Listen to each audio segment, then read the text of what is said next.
আসছে এটা একটা অরাজনৈতিক আন্দোলন এবং এই আন্দোলন যৌক্তিক শিক্ষার্থীদের আন্দোলন। এই আন্দোলনে দেশের আপামর জনসাধারণের একটা ভূমিকা আছে এবং সমর্থন আছে, যেটা আমরা সবসময় পেয়েছি। আমরা যদিও বলেছি এটা একটা অরাজনৈতিক আন্দোলন, কিন্তু আপনারা কালকে দেখেছেন আমাদের কোনোই ইচ্ছা ছিল না মারামারি করার।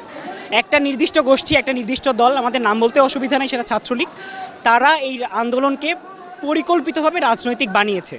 এবং আপনারা যদি দেখেন, গত পরশু মাননীয় প্রধানমন্ত্রী বলেছেন যে তিনি ঢাকা বিশ্ববিদ্যালয়ে এই লাঠি কিংবা ইটপাটকেলের বৃষ্টি, বন্দুকের ঝনঝনানি বাদ দিয়ে কলম তুলে দিয়েছেন, খাতা তুলে দিয়েছেন।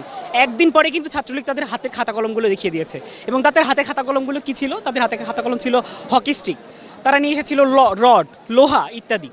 এবং বারবার আমরা যেটা বলার চেষ্টা করেছি যে আসলে গতকাল কোনো সংঘর্ষই হয় নাই, কালকে যেটা হয়েছে সেটা হচ্ছে হামলা।